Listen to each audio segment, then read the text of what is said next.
Welcome to The Explainer.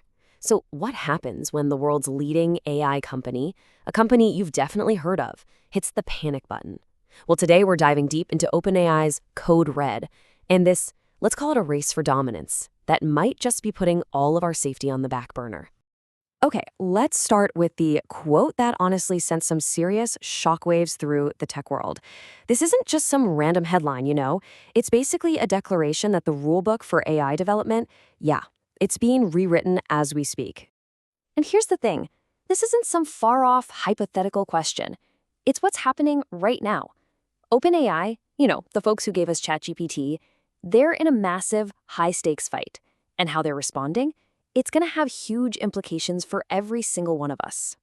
All right, so let's get into it. What exactly triggered this whole Code Red emergency? You might think it was some big AI meltdown or a massive security breach, right? Nope. It was something way more fundamental, especially in the tech world. Plain old competition. So picture this. Late 2025. Word gets out from internal memos that the CEO, Sam Altman, basically told everyone to drop what they were doing. Pencils down. The mission became laser-focused. Make ChatGPT better, no matter what it takes. And get this, it wasn't because something was broken. It was all about fending off a rival. And that rival? None other than Google. Their new model, Gemini 3, was starting to crush ChatGPT on all the important benchmarks. And when you have someone like Mark Benioff, the CEO of Salesforce, saying something like this, I'm not going back, wow, that's the kind of thing that makes a company panic. So OpenAI's reaction was, you could say, fast. They immediately pushed out a new version, GPT 5.2, they launched a faster, better image generator, and all those other projects they had cooking, like, advertising initiatives, shelved.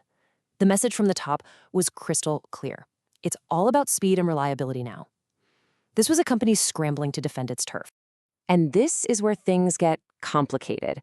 This brings us right to the heart of the problem, a really dangerous trade-off that's happening in AI development. When a company is in a full-blown panic to keep its top spot, what do you think gets thrown overboard first?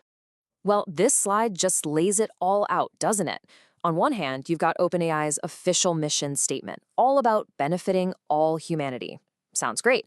But then you look at the Code Red reality. Suddenly, market position is what matters most, more than safety. That's a massive shift, right? From a kind of research-focused ideal to a product-first panic. And believe me, that has real, tangible consequences. And those consequences, they start in a place that affects a lot of us, getting a job.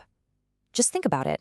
Pretty much every major company out there, we're talking 99% of the Fortune 500, is now using AI to sort through resumes. But here's where it gets even crazier. A 2024 survey found that for 70% of those companies, the AI can just flat out reject you. No human ever even looks at your application. And we know these systems can be biased. So when you're in a race to be the fastest, you think they're taking the time to fix those deep-seated biases? Probably not. And this bias, it's not just in hiring, it's in our wallets too. Take finance. One study found that because of biased algorithms in lending, African American and Latinx borrowers are paying an extra, get this, an extra $450 million in interest every single year compared to white borrowers with the exact same credit profile. That's a staggering amount of money. And look, these aren't some distant what-if problems for the future.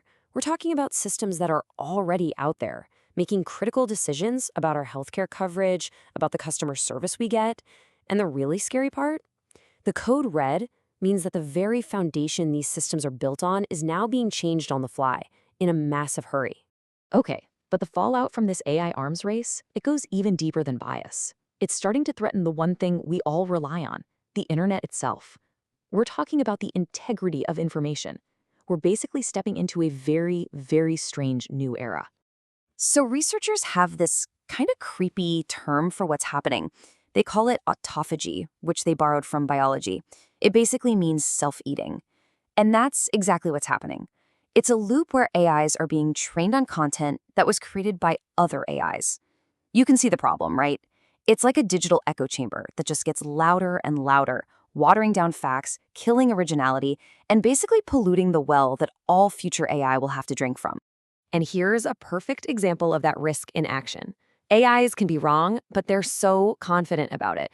A study looked at ChatGPT's answers to programming questions on a site called Stack Overflow. Over half of them, 52%, were just plain wrong. That is not great. And when you try to project this into the future, the picture gets pretty messy. Models are predicting that as AI-generated stuff starts to take over, the amount of just junk online, irrelevant and wrong information, is going to skyrocket. It's going to make it incredibly hard for anyone, you, me, or even other AIs, to find what's actually true. So, just to recap, we've got this high-stakes race where safety has kind of been tossed out the window. And what's pouring gasoline on this fire? An amount of money that is just mind-boggling. The scale of this thing is almost impossible to wrap your head around. Yeah, say hello to something called Project Stargate. It's a massive joint venture, and they're planning to pour up to $500 billion into AI infrastructure by 2029. Let me say that again, $500 billion. That's $500 billion. And this isn't just, another Silicon Valley moonshot. People are comparing this thing to the Manhattan Project. Yeah, the secret project to build the atomic bomb. That's the level we're talking about. This is a full-on national-level push to completely dominate the future of intelligence. And look who's involved. It's basically a who's who of the biggest names in tech and finance. You've got OpenAI, SoftBank, Oracle, Microsoft, NVIDIA, all of them throwing their weight and their money into building this future. But here's the wild part. With all this money, all this power, all this talk of GPT 5.2 and whatever comes next, it's all being poured into tech that doesn't even exist yet. It's just ideas on a roadmap. It's a huge, colossal gamble on a future that's literally being made up as they go along. And that brings us to the final and maybe the most important question we have to ask ourselves. In this mad dash for artificial intelligence, what part of our own intelligence, our own humanity, are we leaving behind? As we build these minds to be faster and stronger, are we maybe forgetting the things that truly matter? Caution, empathy, maybe even the truth itself.